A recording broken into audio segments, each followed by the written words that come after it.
Een triest gezicht, Joert. De bakkerij van Tjulker is dicht.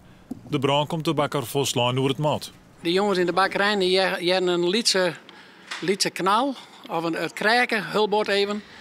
En toen werd in een sloegen de vlam voort aan de oven uit. En achteroven. De oorzaak van de brand is nog niet duidelijk. Wordt onderzocht wat de kraakbaat is. De skee is in alle gevallen grut. Ik ben 2 ovens finaal verbrand.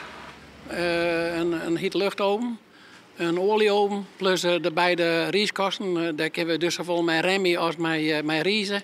Die ben ik al net een grootje. En de ballenkast waar de degen dus in verwerkt worden, die stond ik vol met zwart. Alles stond vol met zwarte reek, alles. Intussen moet alles oprommen en voortgooid worden. Tjulker denkt dat het nog wel lang worden kan voordat er weer draaien kan. Ik schat dus dat we gauw tussen de 4 en 8 weken kwijt zijn. Want er moet sowieso naar je overs in en naar je rieskast. En verder alles met schoonmaken. Je hebt misschien schoon, maar alles is zwartblakeren. Het is al je roert. Het is al je roert. Verschrikkelijk. Ja, heel verschrikkelijk. Ja.